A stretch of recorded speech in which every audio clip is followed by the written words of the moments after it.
En mai, sur la côte atlantique, dans le sud du Portugal.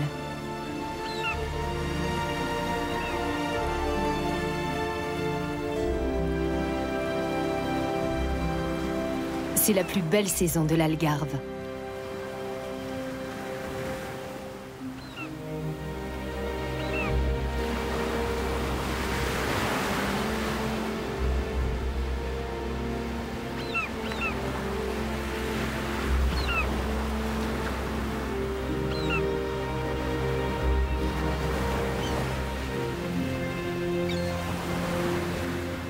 Une vie ne suffirait pas pour vraiment bien connaître cette région. Le photographe João Mariano rêvait depuis longtemps de s'installer en Algarve. Aujourd'hui, son rêve est devenu réalité. Cette côte me surprend toujours. Je découvre sans cesse des endroits magnifiques.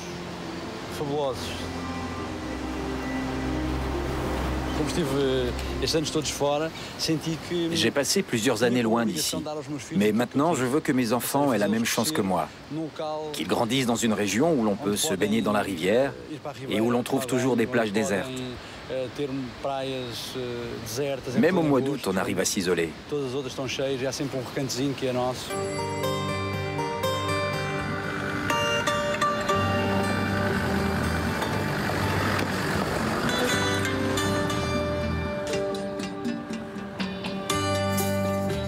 L'Algarve est une région située à l'extrême sud du Portugal.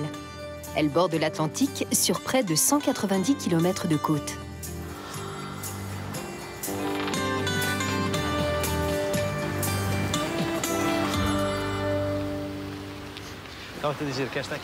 João adore ce littoral sauvage. Aujourd'hui, il photographie des sentiers de randonnée pour un éditeur de guide touristique.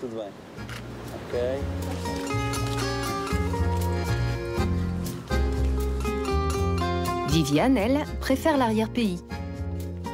Elle est musicienne.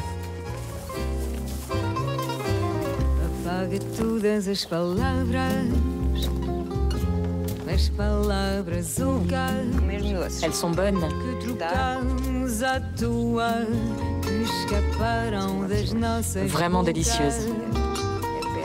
que atiramos ao ar e caíram no chão, que dissemos em vão. Apaga as palavras, não apagas o amor, deixa-o arder à vontade. Não apagas o amor, esse fogo sem idade. J'aime la nature, la campagne. Ici, c'est l'endroit parfait. Je m'y sens bien. Je suis née à Nice, en France, mais je ne quitterai l'Algarve pour rien au monde.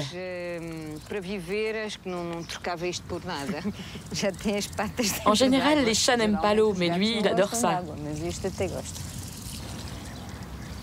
Ses parents ont longtemps vécu en France.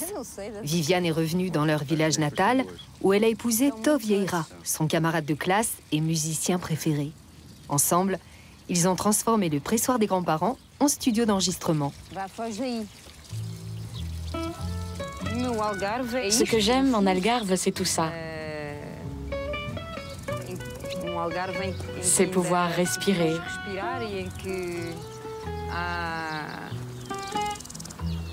Prendre le temps, avoir de la place et être calme. Se for preciso, irei buscar sol para falar de nós ao ponto mais longínquo do verso mais remoto que te fiz. On est à la campagne, on fait de la musique, on est près de l'océan. C'est génial de pouvoir se régaler de fruits de mer, de poissons. On est bien. On profite plus de la vie. Ulião est une petite ville typique de la côte sud de l'Algarve. Un marché s'y tient tous les samedis devant la lagune, la Ria Formosa.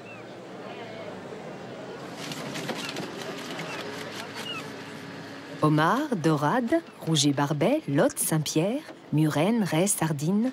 Avec les quelques 300 espèces de poissons de l'Algarve, les gourmets sont gâtés. C'est la pêche du jour qui se vend sur le marché. Tout est ultra frais.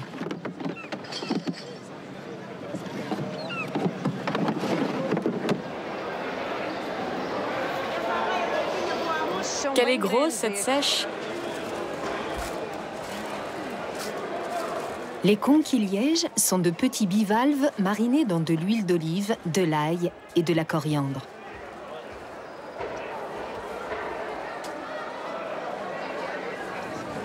Le marché fait aussi la part belle aux fruits et légumes. Avec 300 jours de soleil par an, l'Algarve est le potager du Portugal. Vous en prenez 2 kilos? Allez, 2 kilos.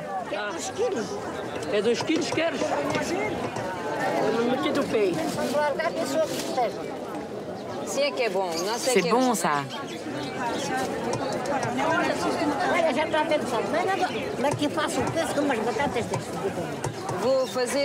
Je vais cuisiner la sèche avec de la patate douce, des pommes de terre, des carottes, de la coriandre et un peu de laurier. Ça va être fantastique.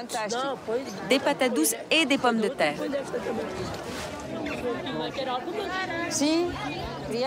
La cuisine de l'Algarve a subi des influences arabes, surtout pour les desserts.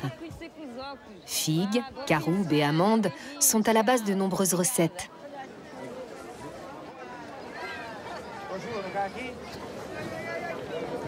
L'Algarve tire son nom de l'expression arabe « Algarve al-Andalus », qui signifie l'ouest de l'Empire des Morts.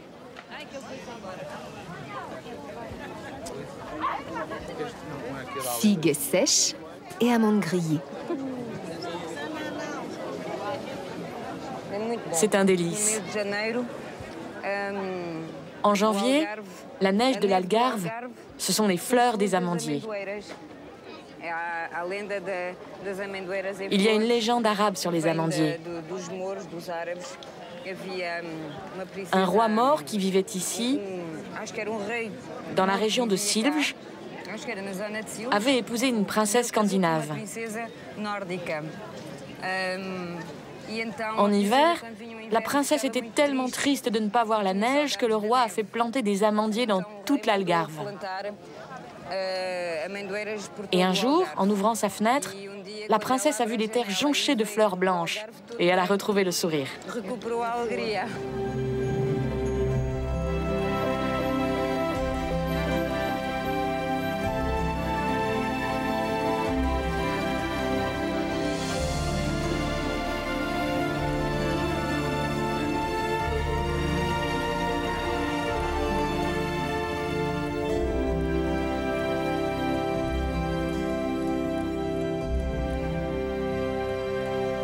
La Ria Formosa, littéralement la Belle Lagune, s'est formée après le grand tremblement de terre de 1755. C'est le sanctuaire des hippocampes, ces chevaux marins qui, selon Homère, tiraient le char de Poséidon.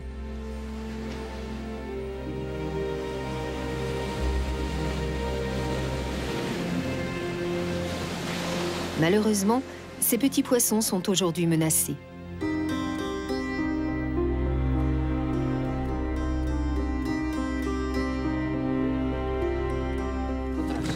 Georges et Miguel sont océanographes à l'université de l'Algarve et se sont donné pour mission de sauver les hippocampes de la lagune. Aujourd'hui, Georges plonge en compagnie d'un caméraman.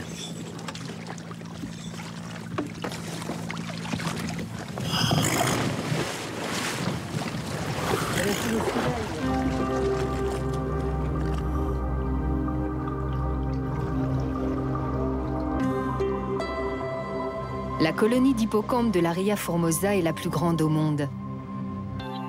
En 2001, elle abritait 2 millions d'individus. 5 ans plus tard, la population avait diminué de 85%.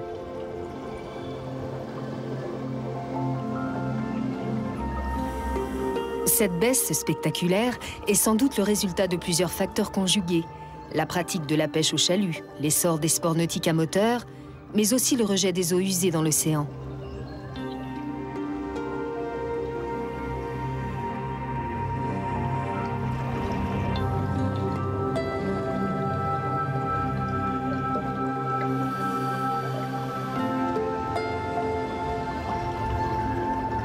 Ce mâle porte des œufs.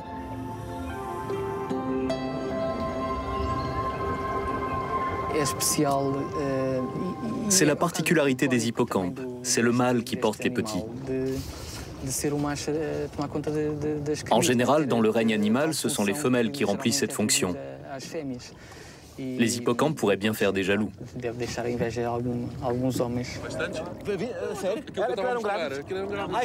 Aujourd'hui, Georges n'a vu que de vieux individus et un seul mâle adulte portant des œufs.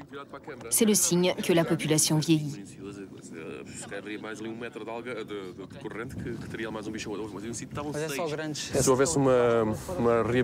Si les prairies marines pouvaient se régénérer dans la région, le nombre d'hippocampes augmenterait bien plus rapidement.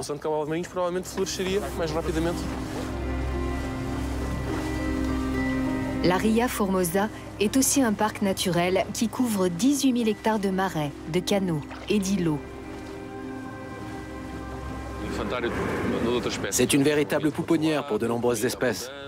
La nourriture est abondante, l'eau est calme. Les hippocampes vivent ici toute l'année, ils sont sédentaires. Mais si cette espèce est fortement menacée, c'est parce que la lagune n'est pas en bonne santé. Et lorsqu'un milieu n'est pas sain, c'est tout l'écosystème qui est touché.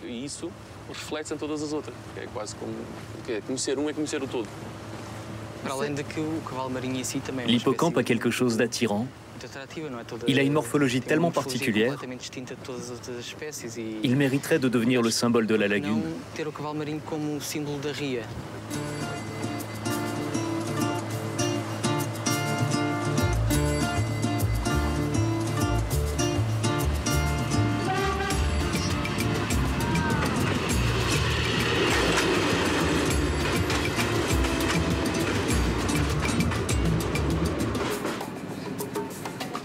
Sandra Philippe rejoint son village sur la lagune. Comme beaucoup d'habitants des environs, elle vit du ramassage de coquillages. D'après les chercheurs, cette activité, tout comme la pêche, menace l'équilibre de la baie. Mais sans les coquillages, Sandra serait obligée de quitter la région pour aller chercher du travail ailleurs.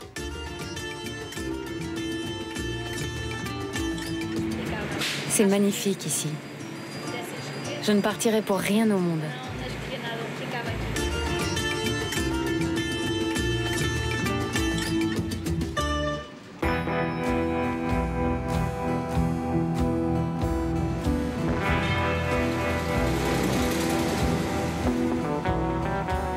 Sandra est arrivée chez elle, au village de Livramento, qui signifie libération. Ici, on a l'esprit indépendant et on ne fait pas grand cas du discours des chercheurs et des défenseurs de la nature.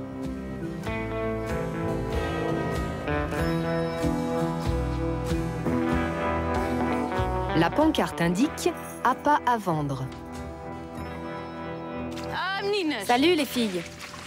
Sandra retrouve sa tante sur la grève. Qu'est-ce que tu fais? Je ramasse des palourdes, je ne sais rien faire d'autre. Et eux, qu'est-ce qu'ils font ici? Ils filment. C'est pour une telenovela. Sur les palourdes? Tu vas les vendre, celles-là? Non, celle-ci, c'est pour l'élevage. Je suis allée les chercher là-bas. Et je les mets en réserve ici pour ceux qui me les achèteront demain. Ou plus tard. Ce n'est pas comme un vivier. Ici, pas besoin de louer le terrain. C'est une pagella. Ici, on ne paie rien. On rassemble les coquillages. Et quand on a un acheteur, il n'y a plus qu'à ramasser.